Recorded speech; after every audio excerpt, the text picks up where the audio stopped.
sejarah tentang tempat ibadah. Wah, kalau sejarah tempat ibadah ini malah saya juga nggak tahu, karena saya juga bertugas di sini itu tidak dari awal, ya. Jadi sudah demikian, barusan saya juga datang ke sini. Ya, jadi kalau ditanya secara mendetail bagaimana ini tempat ibadah ini berdiri, ya saya tidak bisa secara jelas membagikannya. Malah yang mungkin lebih bisa diajak bicara adalah malah umat-umatnya, ya, karena mereka yang membangun. Nah, mereka yang membangun dan mereka juga yang merawat, menjaga tempat ini. Kalau saya sebagai pastor, sebagai pendamping rohani mereka, itu tidak menetap.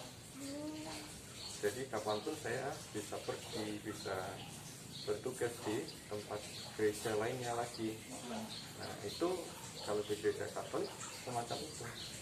Nah, kalau sampai mendetail bagaimana ini terbangun, pasti ya, saya pun juga tidak bisa menceritakan secara jelas dan gamblang, ya. Tapi sederhananya bahwa tempat ibadah ini terbangun atau bisa dibangun di sini adalah ya juga peran serta seluruh umat di wilayah ini. Jadi mereka bergotong royong bersama-sama untuk membangun tempat ibadah. Nah, sebelumnya di mana gereja ini? Sebelumnya gereja ini berada di Pertukangan, SMK Pertukangan, Santo Yusuf Pertukangan itu. Nah, disitulah umat Katolik sebelum gereja ini terbentuk, mereka beribadahnya di situ. Lalu kemudian melihat bahwa semakin berkembang, semakin banyak umatnya membutuhkan tempat. Nah, tempatnya adalah di sini. Nah, di sini apa dulunya? Saya juga kurang tahu. Ya, tapi sekilas bahwa tempat ini dulu adalah memang tanah kosong, itu tanah yang diproyeksikan untuk juga tempat ibadah, maka ya mereka mencoba untuk membangun tempat ini gitu. Dan pertama-tama bukan gereja. Di belakang sana ada sekolah, depan situ ada klinik. Ya, pertama-tama karyanya, pelayanannya adalah di situ. Nah, kenapa? Ya, melihat bahwa sebenarnya kalau hanya tempat ibadah itu cakupannya sangat kecil sekali. Ya, orang hanya beribadah kan. Kadang orang beribadah bisa pandai enggak? Enggak kan? Harus apa? Punya ilmu kan? Iya. Ketika orang dididik supaya dia berilmu, punya kapasitas intelektual yang bagus, maka dia bisa bertanya tentang siapa Tuhannya kan? Kalau dia tahu siapa Tuhannya, dia akan bisa belajar tentang kok saya tidak punya iman. Baru dari situ mereka sadar membutuhkan, yaitu tadi, siapa yang menjamin hidup, ya kan?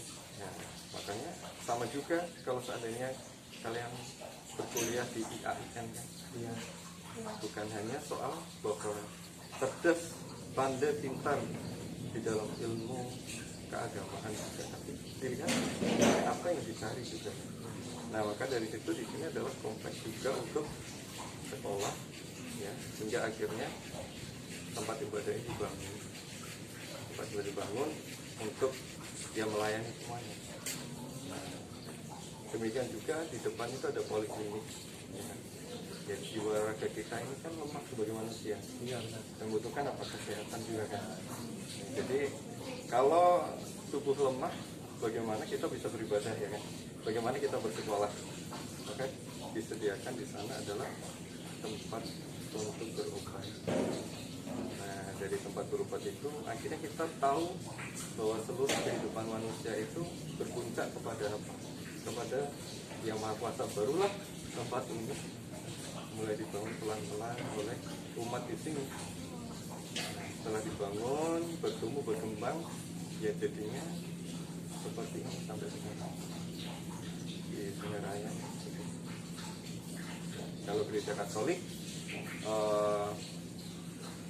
berada di satu wilayah itu memiliki cakupannya begini. Gereja Katolik itu berdiri di bawah naungan keuskupan, gereja yang paling besar di katedral. Nah, dari situlah kita saling bekerja sama. Tanpa direstui di sana, ini juga tidak berdiri. Nah, di Sungai Raya ini, gereja Katoliknya hanya ini. Nah, kemudian bolehlah dikatakan gereja pembantu. Ya, di Supadio ada, Benua Indah, Anak Kusuma ada. Ya, itu juga dari tempat ini, ya, membantu itu. Jadi mereka tidak berdiri sendiri. Nah, terus kemudian tidak ada siapa yang melayani mereka, enggak. Nah, itu pusatnya dari sini. Nah, dari sini pusatnya juga dari gereja keuskupan katedral. Jadi tidak bisa, wah kamu dirikan gereja nggak bisa. Nggak bisa. Jadi harus sesuai dengan prosedur yang berlaku. Nah, makanya dari itu pembangunan gereja Katolik ya harus resmi dan juga seturut dengan izin dari pimpinan kita. Jadi kalau ada gereja Katolik itu berarti sudah ada kesepakatan izin dan pelayanan. Selanjutnya itu tentang apa, penanganan COVID-nya. Penanganan COVID sebenarnya yang paling dirugikan itu tempat ibadah kalau menurut saya, ya kan? Tempat ibadah itu dalam tanda kutip saya mau bertanya, apakah tempatnya itu seramai orang di pasar, seramai orang di mall, ya kan?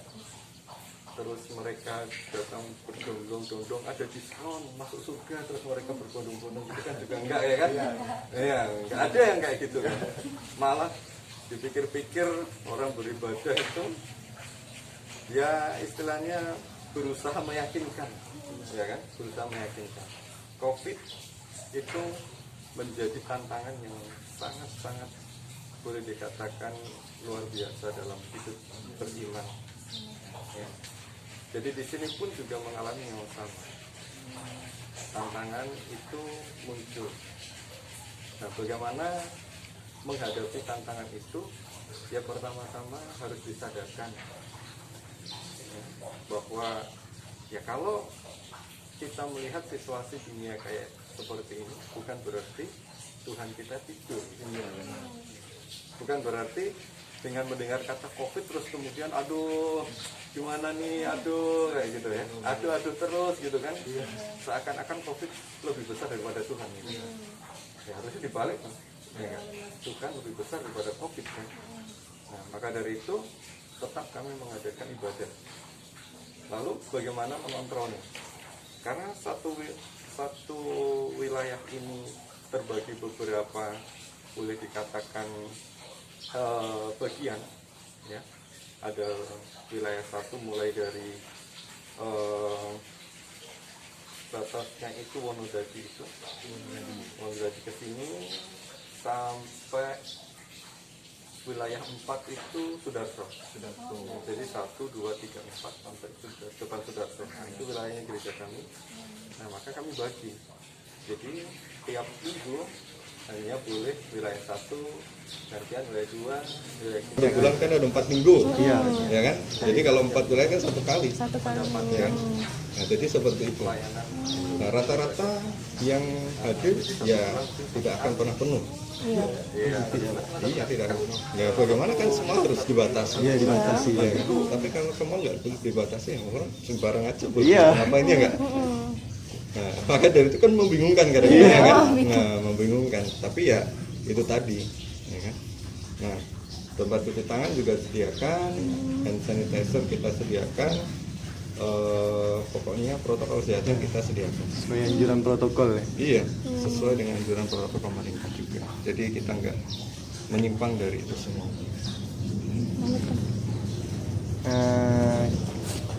Peran dari pihak rumah ibadah dalam mensosialisasikan langkah atau upaya COVID-19 itu gimana, Pak? Nah, kesempatan sebenarnya, kalau menurut Iya. saya kesempatan yang sangat begitu luas dan tajam untuk menangani COVID itu sebenarnya di tempat ibadah. Kalau menurut saya, pertama apa? Tidak sembarang orang masuk tempat ibadah, Iya benar. ya kan? Nah, jadi kita bisa membantu umat untuk hidup dalam adaptasi baru itu mulai dari situ. Iya. Kamu masuk tempat ibadah gimana? Cuci tangan, duduk. Ya kalau tempat kami di gereja duduk boleh di 1 meter 1 meter, jadi berjarak bisa. Iya. Jadi 1 meter 1 meter sesuai protokol semuanya kesehatan. Ya kan? Dari situ kan kita sebenarnya juga membantu umat masyarakat untuk melihat bahwa sekarang kita hidup itu punya tata cara dan kelolanya yang berbeda. Nah, maka dari itu sebenarnya tempat ibadah itu juga menjadi tempat yang sangat begitu baik untuk yang membantu peran umat atau peran masyarakat di dalam menangani COVID. Kan selalu harus disadarkan. Ya. Kalau ke gereja, protokol kesehatannya dijaga, pulang ke gereja, protokol kesehatan juga dijaga, gitu. Nah, kalau tempat-tempat lain masih ada yang mengingatkan? Iya.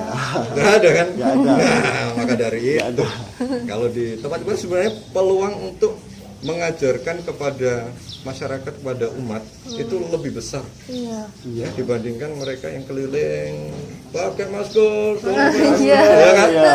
Nah, siapa yang dengarkan makan mie pakai masker kan tidak mungkin ya, dia tidak mungkin. Di pasar dibilang pakai masker, mau tawar menawar pakai masker apa? Ambil uang dari dompet segala macam kan. Nah, tapi tempat ibadah menurut saya sebenarnya itu tempat yang sangat bagus untuk ya membantu menyadarkan umat masyarakat tentang ini loh, ini masih sampai sekarang belum selesai. Ya, vaksin, ayo. Nah, kayak gitu. Iya. Itu kan dari siapa? Nah, dari peran tempat beribadah, gereja juga harus mendorong umatnya untuk menjaga kesehatannya, menjaga hidupnya kan. Nah, sangat memiliki peluang yang besar untuk itu, untuk membantu penanganan COVID sangat besar. Kemudian itu, Pak, apakah ada hambatan atau tantangan, Pak, jika ada perbedaan pendapat yang ada di kalangan pengurus tempat ibadah? Misalnya ada jemaah yang terkena COVID-19 misalnya. Kita punya yang namanya tim kayak kesehatan. Oh iya, ada, Pak, ya. Ya kan? Nah, jadi ketika mungkin salah satu dari kita yang terkena itu, nah tadi per wilayah tadi, Iya. di wilayah itulah mereka mencoba untuk menangani. Jadi ya ini kan boleh dikatakan sudah mau protes ke siapa lagi, Iya, benar.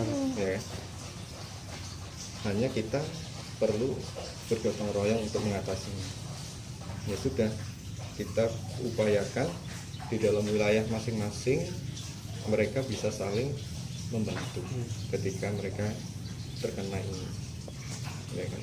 Saling untuk memperteguh, menguatkan. Ya. Kalau dalam situasi relatif kayak gini ya, Iya. tidak ada yang namanya pertentangan. Nggak ada. Nah, nggak ada. Kan situasinya kayak gini. Iya. Beda kalau istilahnya pasar murah. Iya. Ya. Benar. Gratis ini gratis itu. Iya. Itu tantangannya lebih besar daripada kayak gini. Daripada di Mau sini. ditantang apa? Wong sudah kena tantangan mau ditantang lagi. Iya. Iya. Ya kan? Betul ya. Iya, sudah ditantang masa kena tantangan lagi. Kena tantang lagi. Mereka akan mikir, ya gimana sudah ditantang kayak gini masa ditantang lagi mau Iya. berbuat apa lagi? Ya, mau gimana lagi Mau ya? gimana lagi? Iya, benar. Ya udah. Karena COVID-nya ada, kita nggak buat-buat kan? Nggak ada buat-buat, ya udah. Memang ini yang adanya. Ya. Pak. Benar. Benar. Udah. Mungkin cuma cukup itu. Mungkin ada mau nanya? Udah. Kalau COVID ini sudah kurang lebih setahun lebih ya Pak. Hampir 2 tahun ya. 2 tahun. 2 tahun.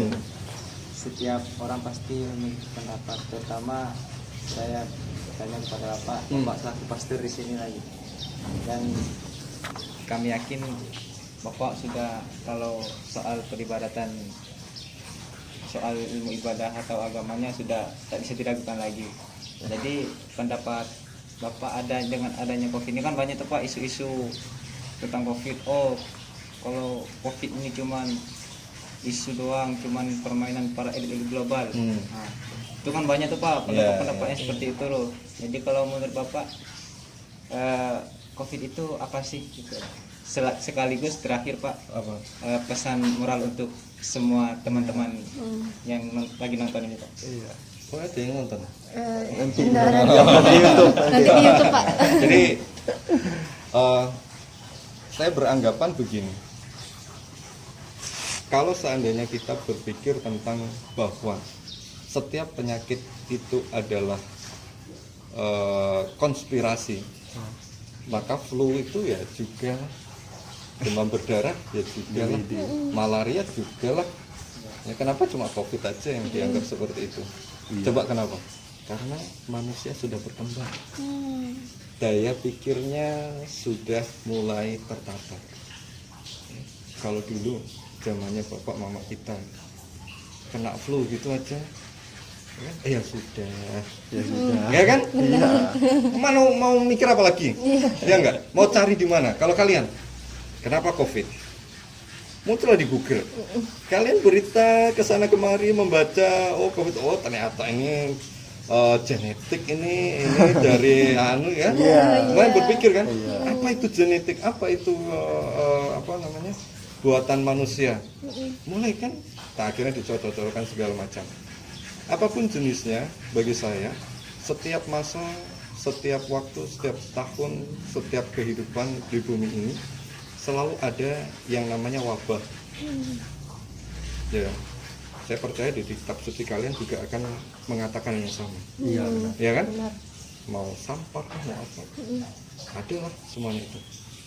Nah, bagi saya, apa yang paling penting, paling pokok untuk dilihat dari sebuah situasi peristiwa yang seperti ini? Ya, selalu bahwa manusia diajarkan untuk melihat batasan hidupnya. Kenapa harus dibatasi hidup manusia? Ya karena kita manusia. Iya. Punya batasan. Iya. Nah, seluruh alam ini punya batasannya. Nggak ada yang nggak dibatasi. Pohon, apakah abadi? Iya. Ada batasannya kan? Iya. Kalau dia sudah tinggi, siapa yang nebang? Iya. Manusia. Manusia. Kalau kita sudah tidak ada yang bisa mengontrol, siapa yang harus membatasi juga? Ya kan? Alam semesta membatasi kita. Contoh di Kalimantan, berpesta pora dengan kekayaan alam, semua ditebang, dijadikan yang lainnya. Ketika banjir, berteriak kepada siapa? Yang disalahkan siapa? Iya. Ya kan? Siapa yang membatasi semua? Kalau kita nggak bisa dibatasi, mau jadi apa? Ya contoh kayak gini. Kalau seandainya kita mulailah hal-hal dari sederhana, tidak memperhatikan cuci tangan, ya kan? Tidak memperhatikan cara kita berhadapan dengan orang, ya mungkin kita juga selalu berpikir apa fungsinya alat teknologi ini. Coba sekarang kalian sudah dijarak begitu luar biasa. Hidup sosial kita sudah dijarak begitu luar biasa. Dibatasi luar biasa. Kita nggak bisa bertemu. Iya. Ya kan? Udah dibatasi luar biasa. Ya, mungkin tidak terasa. Coba bayangkan sekarang anak TK. Nggak bisa sekolah. Padahal tempatnya bermain. Iya. Dibatasi. Masuk SD. Bagaimana? Dibatasi. Masuk SMP, gimana? Dibatasi. Gimana sosialnya, hidup sosialnya? Kalau kalian, saya percaya, ya bisa WA, video callan segala macam. Iya. Ya, tapi hidup sosial kita Iya, sekarang sosial. dibatasi. Nah, bagi saya ketika berbicara tentang COVID, saya tidak melulu berbicara tentang itu mungkin cara untuk mereka yang sudah di atas elit-elit politik, elit-elit tapi dilihat ternyata hal yang kayak gini selalu ada dalam hidup manusia. Nah, malah saya itu bertanya, kenapa kita tidak fokus untuk menyelesaikan? Iya. Iya. Ya, kenapa kita hanya fokus tentang ini tuh konspirasi dari sana supaya kayak gini? Loh, kenapa pikirannya kita malah ke sana? Iya. Ya kan? Bukan berupaya untuk menyelesaikan ya Pak ya? Iya kan? Iya. Ya, mahasiswa saya pikir kita berpikir juga untuk itu ya. Berdebat untuk itu juga harusnya. Mencari tahu itu semua. Kenapa? Sampai detik ini, kalau kita lihat mau tayangan televisi, mau wawancara televisi, kenapa kita tidak bersama-sama fokusnya menyelesaikan? Malah mau mengatakan A, B, C ini salah, ini nggak benar, itu nggak benar. Penyelesaiannya sampai kapan? Iya, betul. Ya. Nonton sepak bola kan? Iya. Euro, Iya. nonton nggak semalam? Nonton. Enggak sama enggak. Itali, nonton enggak? Wales Itali. Wah, Wales Itali. Hungaria sama Swiss. Swiss lawan Hungaria kan? lawan Turki. Oh ya, Swiss sama Turki. Iya. Coba bayangkan, stadion penuh. Penuh Pak. Ya. Enggak iri kan? Iri Pak. Iri kan? Kok bisa gitu loh? Iya. Ya benar nggak? Lah mereka itu sama-sama kita loh, manusia loh. Iya. Benar kan? Iya. Nah, apa yang mau dibedakan? Iya. Sama-sama manusia, dicubit juga sakit kan? Ditendang membalas ya? Ya kan? Tapi mereka bisa kayak gitu. Masa kita nggak kepengen kayak gitu kan? Kumpul lagi, ngobrol lagi, cerita lagi, bioskop bersama-sama lagi. Loh, malah kayak gitu kita hindari ya. Iya. Nah, maka dari itu sebenarnya apa tentang COVID ini? Ya ini tadi. Bagi saya, ya kalau itu penyakit ya kita harus bersama-sama untuk mengatasi. Karena setiap musim, setiap waktu, setiap masa ketika kita manusia dan kita ada di bumi, kita tidak akan terlepas dari ini. Ingat, kita dibatasi oleh alam juga. Ya, kan? Dibatasi oleh alam. Makan telur banyak-banyak juga sakit. Iya kan? Siapa yang batasi? Ya memang benar. Yang benar. Semuanya. Ya kan? Nah, maka dari itu ya tidak perlu melihat COVID ini siapa yang memulai. Iya. Ya kan? Ya, kita mau menyalahkan hewan pun malaria juga dari hewan. Iya. Flu burung nih. Hewan semuanya kan? Iya. Nah, pes juga dari hewan. Iya. Ya kan? Tapi gimana caranya kita juga bersama-sama ya, bergotong royong untuk mengatasi ini. Nah, makanya tempat ibadah itu kunci utama bagi saya dibandingkan ya Tempat lain ya Pak. ya coba aja. Coba aja. Bapak udah membuktikan ya Pak ya. Membuktikan. Iya. Coba kumpulkan orang gitu ya. Susah kan? Iya. Ayo kita ibadah. Nah, mau nih kumpul nih. Iya. Tinggal di situ kita beritahu kayak gini. Di masjid juga sama, setiap Jumat Iya. Iya. kan kumpul juga. Iya. Nah, itu kan kesempatan. Iya kan? Untuk selalu ini kayak gitu. Nah, bagi saya peluang yang terbesar untuk terus mengingatkan bergotong royong itu sebenarnya dari tempat-tempat ibadah. Dan saya selalu mempercayai bahwa tempat ibadah itu kan tidak setiap hari kan, ya kan? Seminggu sekali Jumat ketemu ya kan, kami seminggu sekali hari Minggu beribadah.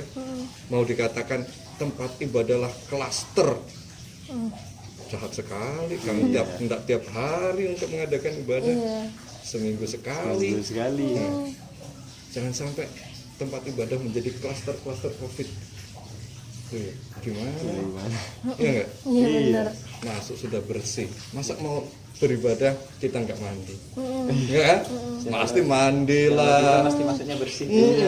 Mau ke masjid masa kita nggak wudhu? Wudhu lah. Duduk lah. Ya kan? Iya. Masa nggak bersih? Nah kita kan mau pakai celana segini, ya kan? Udah, ya kayak gitu. Nah bagi saya pesan-pesannya adalah mari kita bersama-sama menjaga ketenangan. Dari ketenangan inilah kita akan memiliki katakanlah jalan keluar dari setiap permasalahan-persoalan dan menjaga harmoni di dalam hidup bersama itu menjadi bagian yang tidak bisa dipegang oleh salah satu pihak saja, semuanya. Bagi rangkul bersama-sama. Iya, ya. Apapun yang saya katakan keindahan itu juga dari menjaga harmoni. Ya, taman kalau cuma satu jenis bunga tidak indah, Iya. bosen lah, ya enggak? Iya. Ya, ini coba tanami padi semua. Tiap hari lihat padi bosen. Bosan. Ya kan di sini ada pohon cemara, di sini ada pohon ini. Kita akan tahu bahwa oh ini loh. Nah, keharmonian itu menjaga keselarasan. Nah, bagi saya kita berjuang bersama-sama untuk menjaga semuanya harmoni, menjaga selaras, dan akhirnya kita menciptakan keindahan dalam hidup.